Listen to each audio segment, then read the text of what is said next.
오늘 읽은 말씀을 제목으로 복이 되기 위하여 복을 받다 라는 제목으로 같이 말씀을 나누도록 하겠습니다. 김 목사님과 저와의 공통점은 딱 하나밖에 없습니다. 목사님 저보다 키도 크시고 훨씬 잘생기셨고요.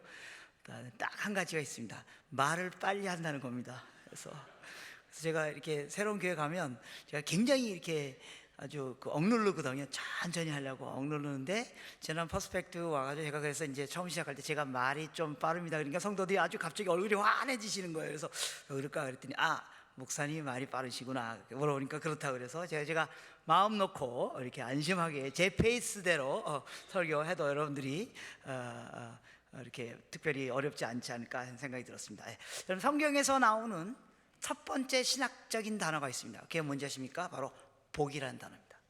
성경에서 제일 먼저 나오는 첫 번째 신학적인 단어, 그리고 계속해서 반복적으로 설명되어진 복이라는 단어가 있습니다. 그리고 우리는 교회 안에서 이 복이라는 단어를 자주 사용합니다.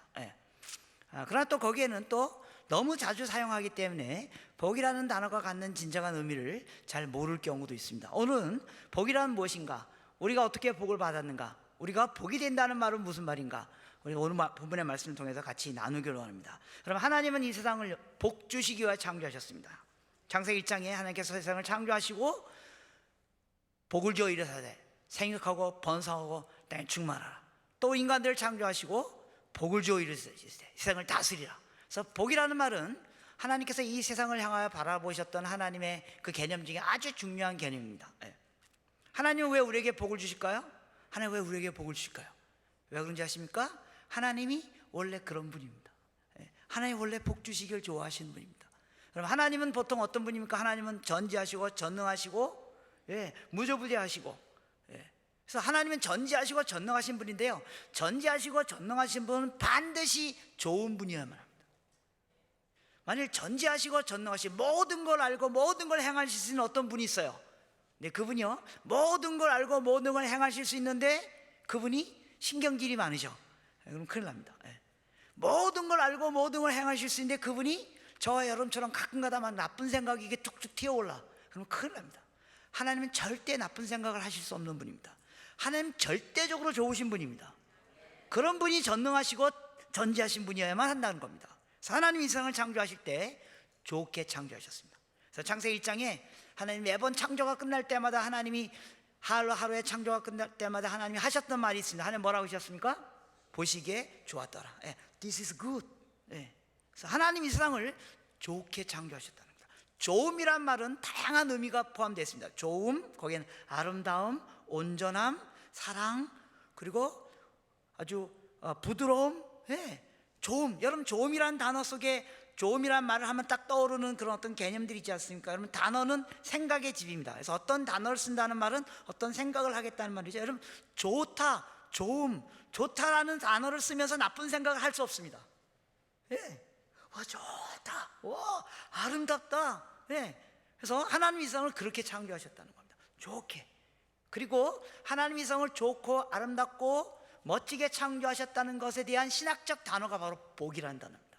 내가 너에게 복을 줄 것이다. 내가 너를 좋게 만들 것이다.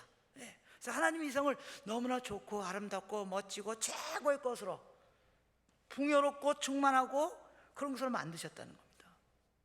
그리고 이 복이라는 단어는 성경 전체에 흘러가고 있는 것을 보게 됩니다. 오늘 말씀에서도 하나님께서 아브라함이라는 한 인물을 부르십니다. 오늘 창세기 12장은요, 하나님이 첫 번째 하나님의 백성을 부르시는 장면입니다. 창세기 1장부터 11장은 인류의 일반적인 역사를 설명하는 거죠. 창세기 12장에 들어가서 하나님이 구체적으로 하나님의 백성을 부르시는 사건입니다. 그 첫 번째 하나님의 백성으로 부르심을 받은 자가 바로 아브라함입니다. 하나님께서 오늘 읽으셨던 것처럼 아브라함에게 뭐라고 말씀하십니까? 내가 지시할 새로운 땅으로 가라. 거기서 내가 복을 주고 너의 이름을 너의 후손들을 많게 하고 너에게 복을 주고 너의 이름을 창대하게 할 것이니까 너는 복이 될지니라 라고 복에 대한 얘기를 하는 것입니다. 바로 하나님의 백성, 첫 번째 하나님의 백성이 된 아브라함에게 하나님이 복을 주셨다는 겁니다. 그래서 복이라는 단어는 성경에 나오는 첫 번째 아주 중요한 개념입니다. 여러분, 그리스도인의 정체성이 무엇입니까? 여러분, 그리스도인 하면 누구를 그리스도인이라고 말합니까? 보통 그리스도인 하면 어떻게 말합니까? 어떻게 말할까요? 여러분 지금 머릿속에 생각하는 그렇게 말합니다. 그죠?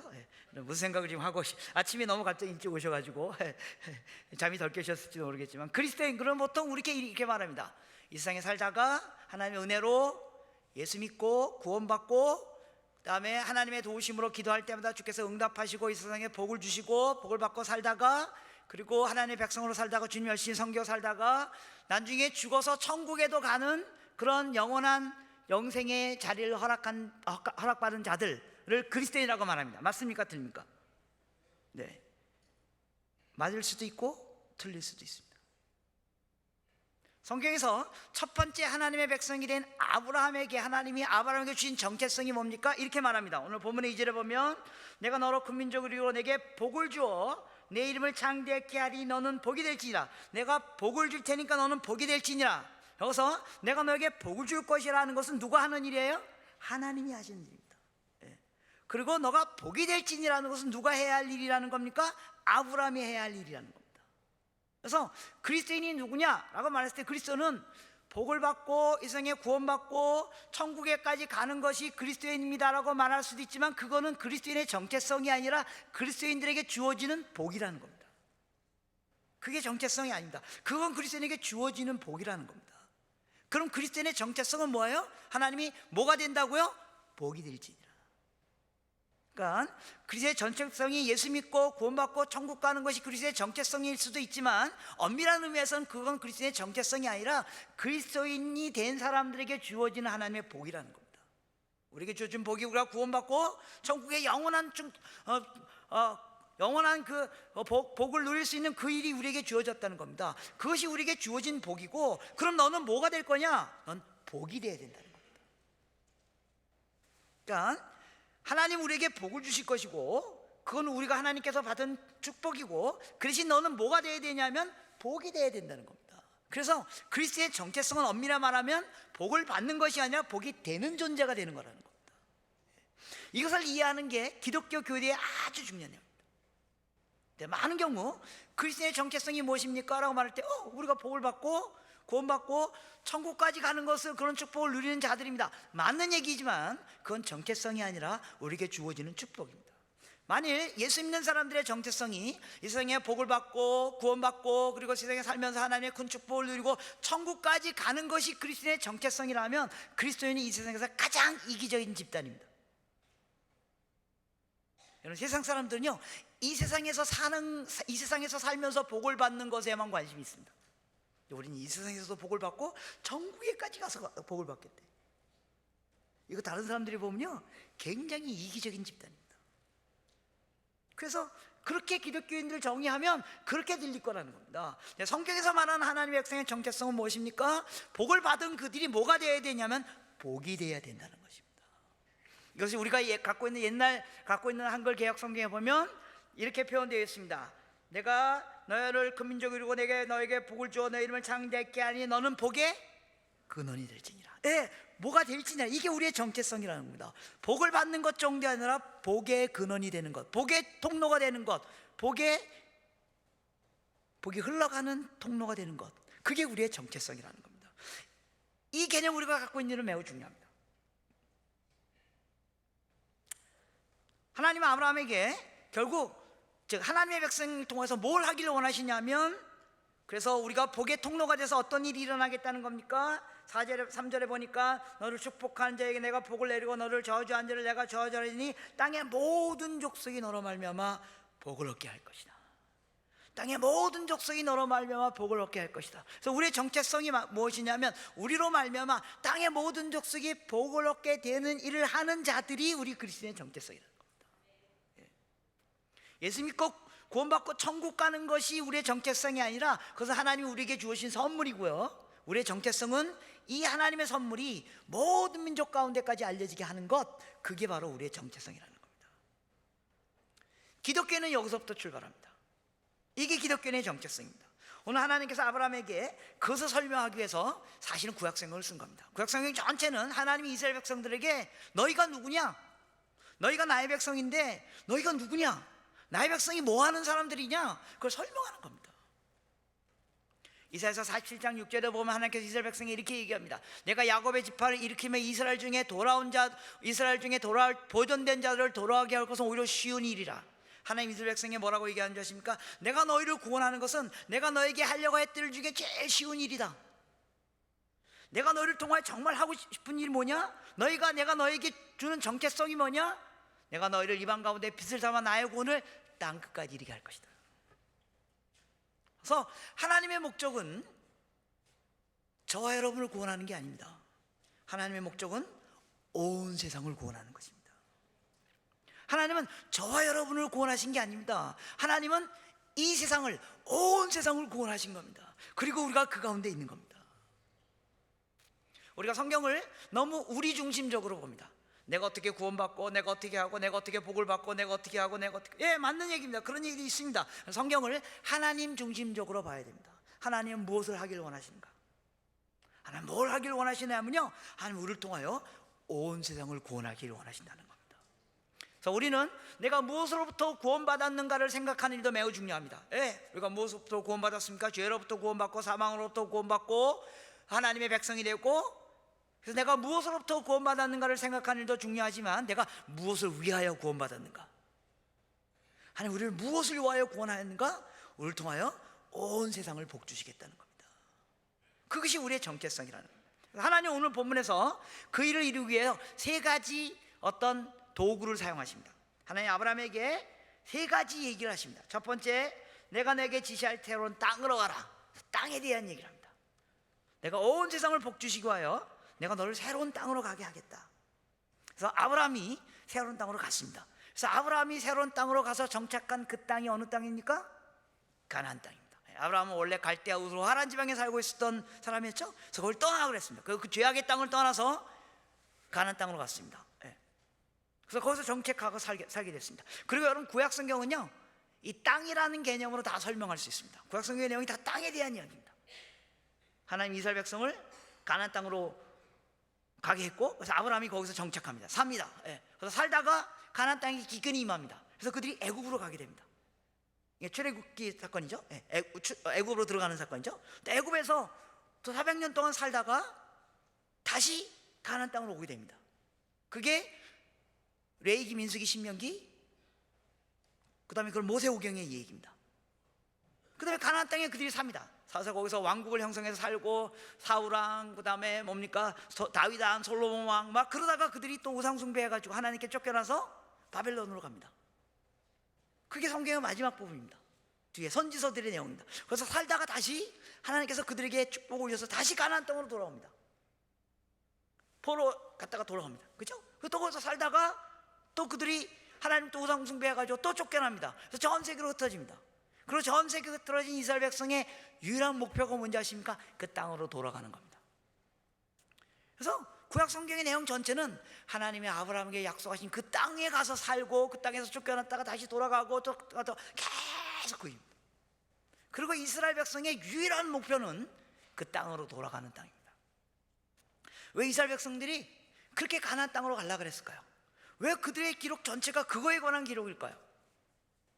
여러분, 성경 중에 가나안 땅을 설명할 때 붙이는 수식어가 있습니다. 가나안 땅을 설명할 때 뭐라고 붙이죠?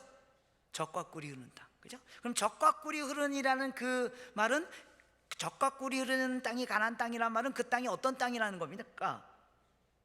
복받은 땅이라는 겁니다. 네, 복받은 땅. 그래서 하나님이 아브라함을, 하나님의 백성을 복받은 땅으로 옮겨주겠다는 겁니다. 자, 그러면 가나안 땅이 어떤 의미에서 복받은 땅입니까? 여러분, 가나안 땅 이스라엘 갔다 오신 분 있으십니까? 가나안 땅? 가나안 땅 이스라엘 땅에 가시면요, 거기 젖과 꿀이 흐르는 땅이라 그래서 이스라엘 가면요, 모든 종류의 동물에서 막 젖이 줄줄줄 흐르고 있고요, 모든 나무에서 막 꿀이 뚝뚝뚝 떨어져가고 젖하고 꿀하고 섞여가지고 땅이 막 질퍽질퍽해서 장화 신고 다니는 그런 땅입니까?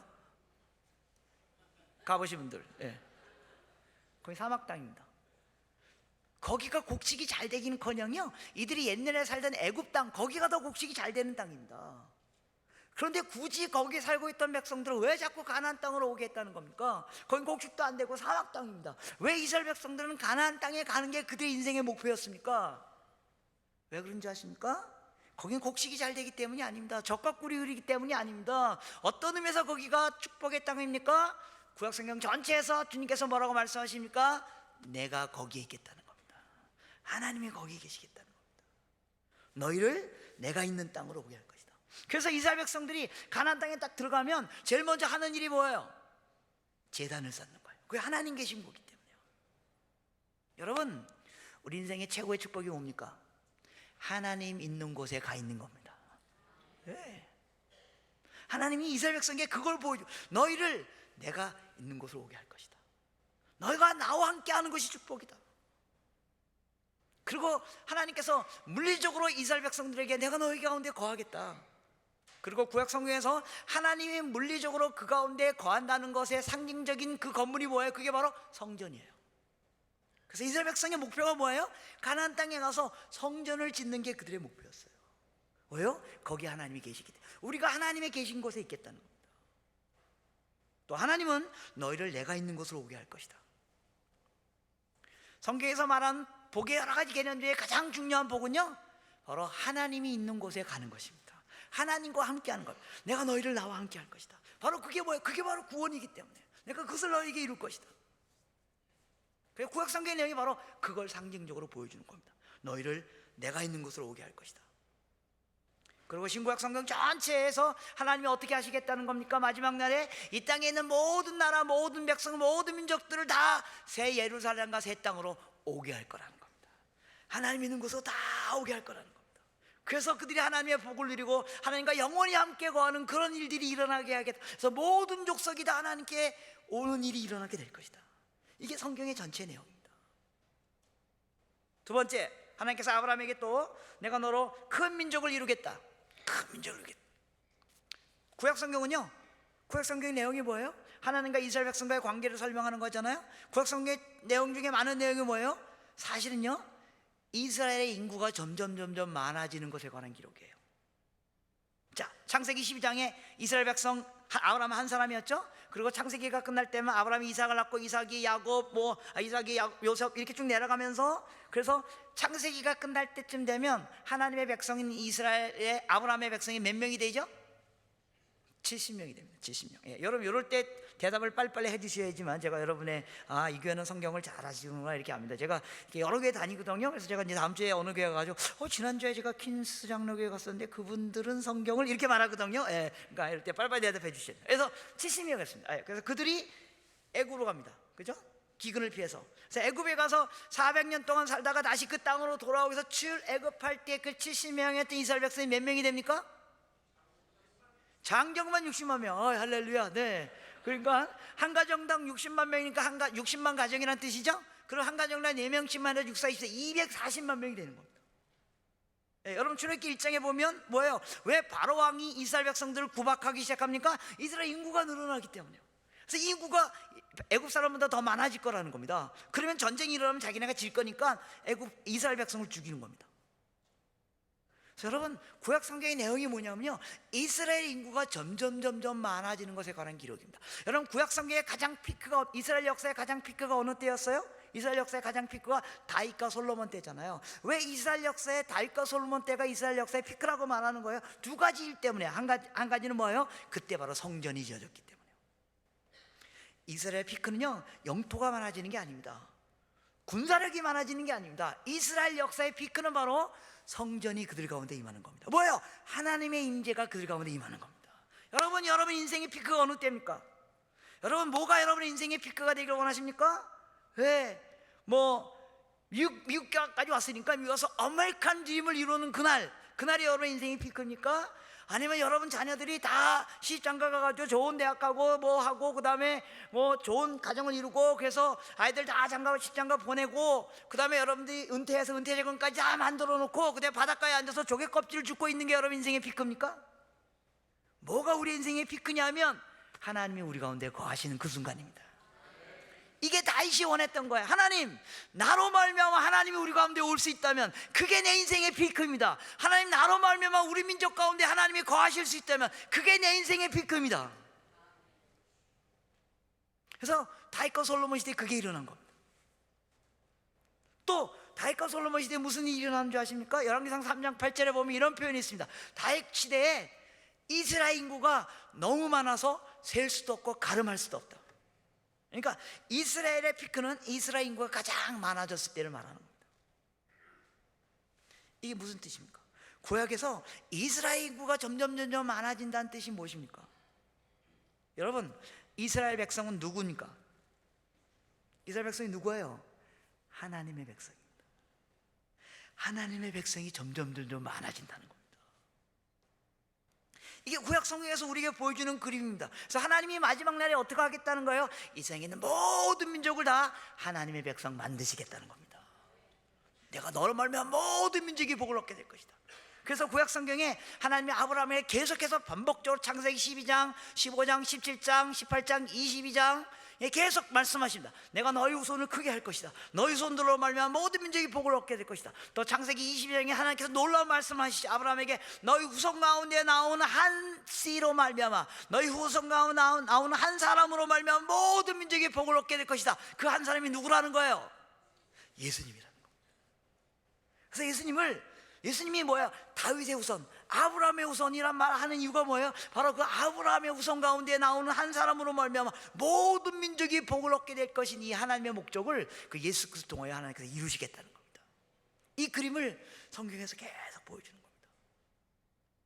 즉 구약 성경에서 이스라엘의 인구가 많아진다는 말은 무슨 뜻이냐 하면 하나님의 백성이 많아진다는 겁니다. 그리고 어떻게 하겠다는 겁니까? 마지막 날에 이 땅에는 모든 민족과 족속과 백성들이 다 하나님의 백성이 되겠다는 겁니다.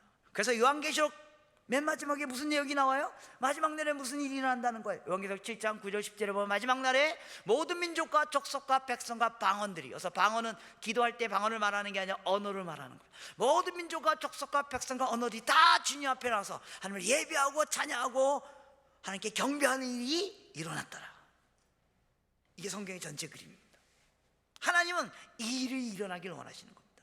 하나님이 이 일을 그런데 누굴 통해서 하시겠다는 겁니까? 하나님의 백성을 통해서 하시겠다는 겁니다. 그래서 부른 백성이 아브라함이고 이스라엘 백성이고 그리고 구약에서 이스라엘 백성에 해당되는 그 백성이 바로 신약시대에 우리 예수 믿는 사람들이라는 겁니다. 세 번째, 하나님께서 아브라함에게 땅에 대한 얘기를 했고요, 자손에 대한 얘기를 했고, 세 번째 복에 대한 얘기를 합니다. 내가 너에게 복을 줄 것이다. 너로 말미암아 모든 민족이 복을 얻게 될 것이다.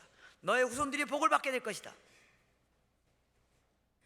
구약 성경은요 또 이 복에 대한 얘기예요. 하나님 이스라엘 백성들에게 복을 주시고 또 주시고 복을 주시고 또 주시고 복을 주시고 또 주시고, 그것에 관한 기록이에요. 그러면 그렇게 하나님께서 이스라엘 백성들에게 복을 주었을 때 이스라엘 백성이 근데 어떻게 반응했냐 이거죠. 이 놀라운 하나님의 축복에 이스라엘 백성이 어떻게 반응했어요? 하나님께서 이스라엘 백성에게 복을 주시니까 이스라엘 백성들이 하나님께 복을 받고, 와 하나님 최고입니다, 우리 하나님 우리에게 복을 주셔서 하나님 감사합니다, 하나님을 예배하고 찬양합니다, 경배합니다. 그리고 영원토록 살았어요? 아니죠. 이들이 그 하나님께로부터 복을 받았음에도 불구하고 하나님을 거부하고 우상 숭배하게 됩니다. 그럼 하나님께서 이스라엘 백성들을 이방인들이 공격하게 만듭니다. 그럼 이스라엘 백성이 공격을 받아가지고 쫓겨갑니다. 그럼 이스라엘 백성이 어떻게 회개하고 하나님 앞에서 하나님 잘못했습니다, 다시 한번 우리를 용서해 주시고 복을 주십시오. 그럼 하나님이 또 그들을 건져주십니다. 그럼 또 이스라엘 백성이 하나님 앞에 하나님 우리 하나님은 최고입니다, 하나님 예배하고 찬양하고 경배합니다. 그리고 영원토록 살았어요? 아니죠. 또 몇 년 동안 그러다가 이것들이 헷가닥해가지고 우상 숭배해가지고 또 그러면 하나님께 범죄해요. 그럼 하나님 또 이방들이 공격하게 해요. 그럼 또 그들이 쫓겨나요. 그럼 또 그들이 하나님 잘못했습니다, 살려주십시오. 그럼 하나님 또 건져줘요. 그럼 또 이스라엘 백성들이 또 몇 년 동안 하나님 최고입니다 그러다가 또 이것들이 몇 년 지나면 또 헷가닥해가지고 딴짓하고 막 그래요. 이거 계속 반복되는 겁니다. 구약성경 내용이. 여러분, 구약성경 중에 이런 일만 계속적으로 반복적으로 일어난 사건을 기록해 놓은 한 권의 책이 있습니다. 무슨 책입니까? 사사기. 와, 왜? 여러분 사사기는 안 읽으셔도 됩니다. 읽으셔야 됩니다. 성경이니까 읽으셔야 돼요. 내용이 똑같아요. 사사 이름만 바꾸면 돼요. 똑같은 일이 일어나는 거예요. 복 받으면 좀 몇 년 하나님 좋아하다가 또 이것도 우상 숭배하면 또 하나님께서 그를 공격하면 또 죽게 되면 하나님 잘못했습니다, 그러면 하나님 사사 한 명 보내주고, 그럼 또 좀 몇 년 동안 또 하나님 찬양하다가 또 우상 숭배하고, 그럼 또 공격받으면 또 죽게 되면 하나님 살려주시고, 계속 반복됩니다. 여러분, 제가 만일 하나님이었다면요 이스라엘 백성은 출애굽기 25장에서 이미 없어졌을 겁니다. 저는 3번까지는 참거든요. 근데 하나님 또 참고 또 참고 또 구원해 주시고 또 복을 주시고 또 용서해 주시고 또 받아주시고. 여러분, 근데 이게 이스라엘 백성 이야기입니까? 우리 이야기입니다. 우리 이야기입니다.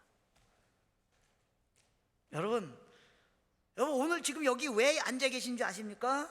여러분 어저께 밤에 여러분들이 했던 그 짓거리들, 죄송합니다, 제가 단어를 또 이런 단어를 써서, 어저께 밤에 했던 그 나쁜 생각들, 그거 하나님이 그대로 심판하셨으니 다 죽었습니다. 다 죽었습니다. 하나님 또 살려주시고 또 주일날 아침에 와서 하나님을 예배하고 찬양하고 이 놀라운 구원의 축복을 누리고 즐거워할 수 있는 기회를 주신 이 하나님의 은혜, 왜 그렇게 하시겠다는 겁니까? 하나님 우리에게 복을 주시겠다고 약속하셨기 때문에. 한 걸음 더 나가서 그 복이 여러분들에게 머물러 있으면 안 되고, 여러분을 통한 이 복이 모든 민족에까지 전달되게 하기 위해서. 네, 성경은 바로 그것에 관한 기록입니다. 하나님이 아브라함에게 새로운 땅으로 가라 그랬습니다.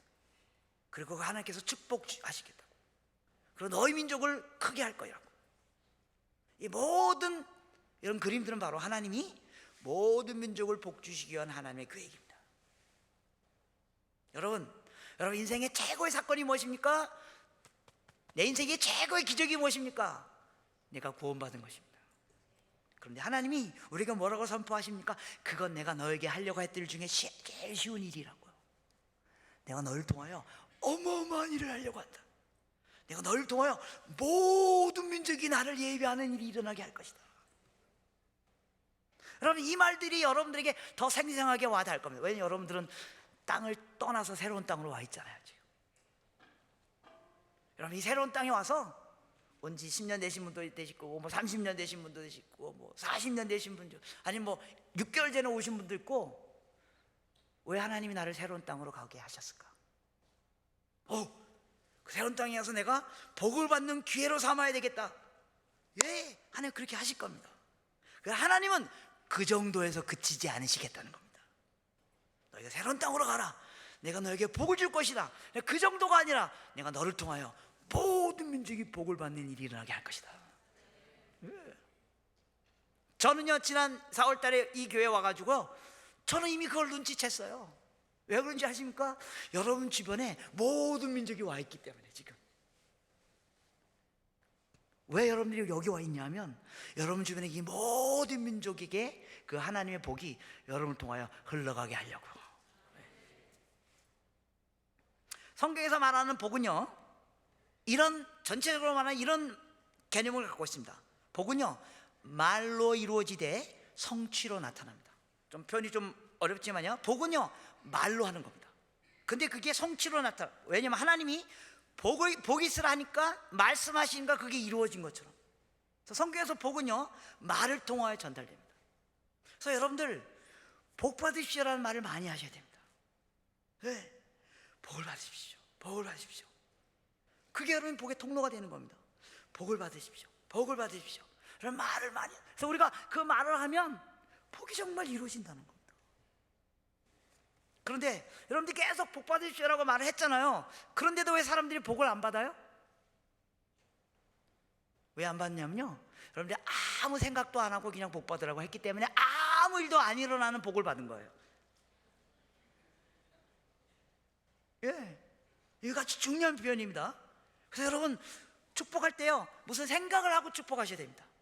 아, 이분이 아름다워졌으면 좋겠다. 그렇게 하면 그렇게 된다는 겁니다. 아, 이분이 건강해졌으면 좋겠다. 이분이 복의 통로가 됐으면 좋겠다. 그 생각을 하고 복을 빌어야지만 그 일이 일어난다는 겁니다.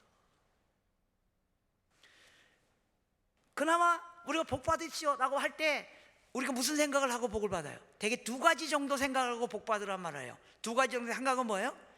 되게 건강하라, 오래 살아라, 그 다음에 돈 많이 벌어라. 이 두 가지 생각을 하고 되게 복 받으란 말이에요. 그래서 무슨 일이 일어나는 줄 아십니까? 사람들이 그 복을 너무 많이 받아가지고 모든 사람들이 오래 살고 돈 많이 버는 것에 미쳐 돌아다녀요. 그 생각 외에는 안 해요. 오래 사는 거하고 돈 많이 버는 거. 왜? 우리가 계속 그 복만 얘기했기 때문에요.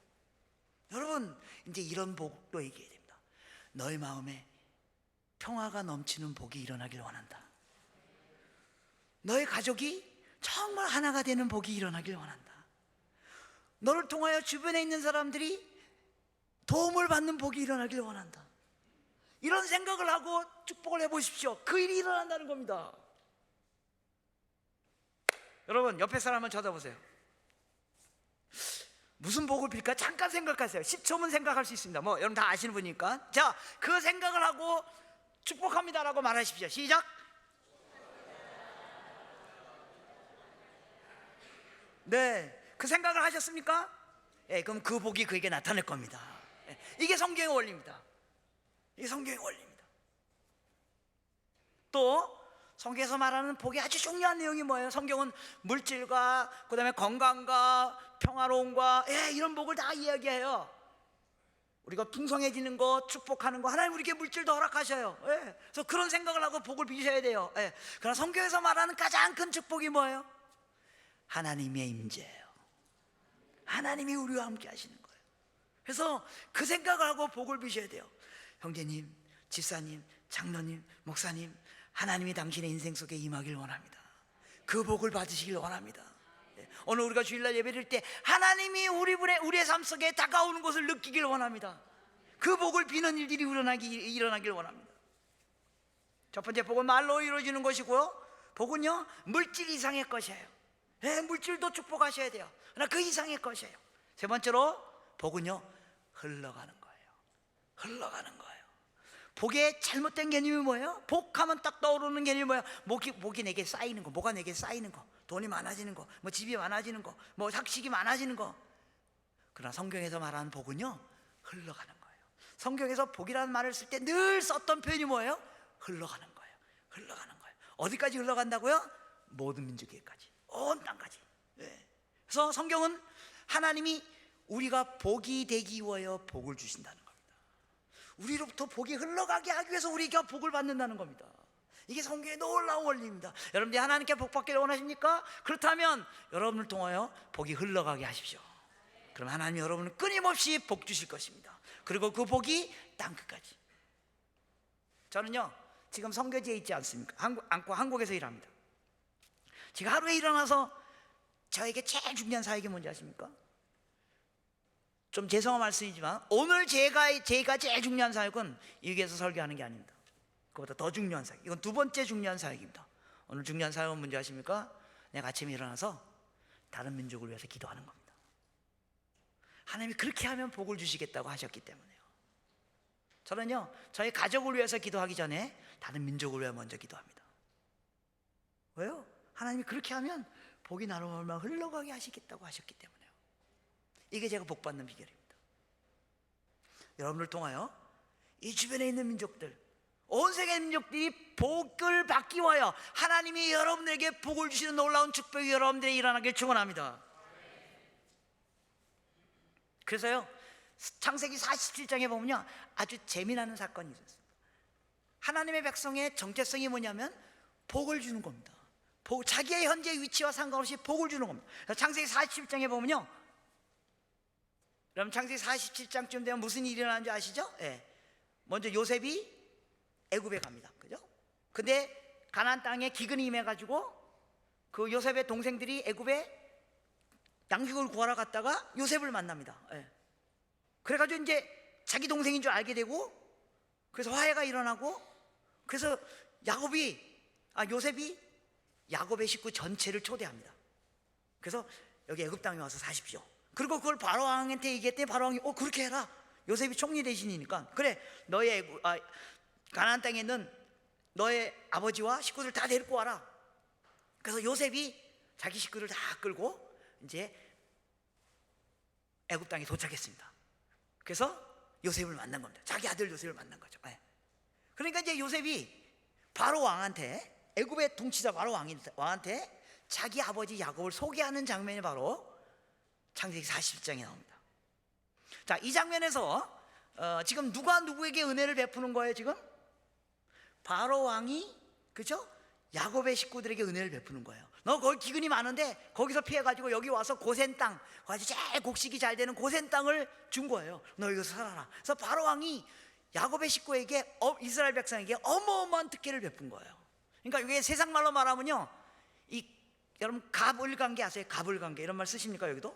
그러니까 누가 갑이에요 여기서 지금은요? 바로 왕이 갑이에요. 그리고 야곱의 식구가 을이에요. 그래서 지금 을인 야곱이 갑인 바로를 만나는 장면이에요. 자, 그럼 여러분 상상하면 어떤 일이 일어나겠습니까? 바로가 야곱에게 내가 당신에게 이런 복을 주었습니다 라고 굉장히 좀 약간 프라우드하고, 그리고 이제 야곱은 감사합니다. 우리에게 이런 복을 주셔서 우리가 그래서 다 굶어 죽을 뻔했는데 이게 살게 해주셔서 감사합니다. 뭐 그렇게 약간 이렇게 아련하는 그런 장면이잖아요. 근데 창세기 47장에 보면요, 이상한 일이 일어납니다. 그 의리인 야곱이요, 갑인 바로를 만나자마자 바로에게 뭐를 합니까? 바로에게 축복하여 이르되. 지금 을이 갑을 축복하는 겁니다. 갑이 을을 축복하는 게 아니라 을이 갑을 축복하는 겁니다. 이게 뭡니까? 이게 하나님의 백성의 역할입니다. 하나님의 백성의 역할은요, 여러분의 을의 위치에 있던 갑의 위치에 있던 상관없어요. 하나님의 백성의 역할은 복을 주는 거예요. 축복하는 거예요. 하나님의 임재의 축복, 하나님의 그 놀라운 영광의 축복이 나로 말미암아 당신에게 흘러갈 것입니다. 그게 그리스도인의 정체성이라는 거예요. 여러분들 대부분 다 을이시죠? 축복하십시오. 여러분의 갑을 축복하십시오. 주변에 있는 사람을 축복하십시오. 그게 하나님의 백성의 정체성입니다. 그럴 때만 세상 사람들이 저들은 우리하고 다르구나. 우리는 세상에서도 복을 받고 영원한 복을 받는 거에 집착하는 그런 정도의 존재가 아니라, 그건 하나님 우리에게 주신 축복이에요. 우리는 이 놀라운 축복이 우리로 말미암아 흘러가게 하고, 어디까지 흘러간다고요? 모든 민족까지 흘러가게 하는 그것이 저와 여러분의 정체성임을 믿으시기 바랍니다. 결론을 내리겠습니다. 이미 앞에서도 얘기했지만 하나님께서 왜 여러분들 새로운 땅으로 가라고 하셨습니까? 여러분들 이 본문을, 창세기 12장 본문을 갖고 하나님께서 우리의 새로운 땅으로 와서 하나님이 새로운 땅으로 간 아브라함을 축복한 것처럼 우리를 축복하여 주시옵소서. 맞습니다. 하나님 여러분 새로운 땅으로 왔을 때, 여러분 어떤 이유로 왔던 상관없이 하나님이 여러분을 축복하실 것을 믿으시기 바랍니다. 하나님 여러분을 축복하실 것입니다. 그러나 그게 끝이 아닙니다. 거기서 끝내지 마십시오. 하나님은 여러분을 축복하는 걸 통하여 어마어마한 더 놀라운 일을 하시겠다는 겁니다. 뭘 하시겠답니까? 모든 민족을 복을 주시겠다는 겁니다. 이것이 우리의 정체성입니다. 이것이 퀸스 장로교회의 정체성이 되길 원합니다. 그래서 여러분들 모일 때마다 하나님 우리를 축복하여 주시옵소서. 그러나 하나님이 거기에서 끝나지 마시고 우리를 통하여 모든 민족이 복을 받게 하여 주시옵소서. 하나님 우리 교회를 축복하여 주시옵소서. 하나님 그러나 우리 교회가 축복받는 것 정도가 아니라 우리를 통하여 온 세상에 복을 받는 일이 일어나게 하여 주시옵소서. 하나님 우리 교회를 통하여 이 주변에 있는 많은 다민족들이 복을 받게 하여 주시옵소서. 하나님 우리 교회를 통하여 여러분 지금 이미 그렇게 하고 있던 것처럼 저 중국과 캄보디아와 카자흐스탄과 우즈베키스탄과 아버지하는 이 땅들이 복을 받게 하여 주시옵소서. 여러분들 올여름에 그걸 계획하고 있는 겁니다. 여러분들 올여름에 성교여행 가시는 분들, 하나님 우리를 통하여 이 복이 흘러가게 하여 주시옵소서. 어떤 복입니까? 무엇보다 하나님의 임재의 축복이 흘러가게 하여 주시옵소서. 내가 하나님을 만났을 때 그 경험했던 그 놀라운 영광, 내가 하나님을 만났을 때 경험했던, 하나님 만나지 않았다면 내 인생이 죽음과 절망과 좌절 가운데 있을 수밖에 없었는데, 하나님 만남으로 말이야, 하나님이 내 가운데 찾아오심으로 말이야, 하나님이 내 안에 거하심으로 말이야, 내가 누리는 그 어마어마한 축복을 하나님 이들도 누리게 하여 주시옵소서. 이 놀라운 역사가 여러분 가운데 일어나기를 축원합니다. 기도하겠습니다.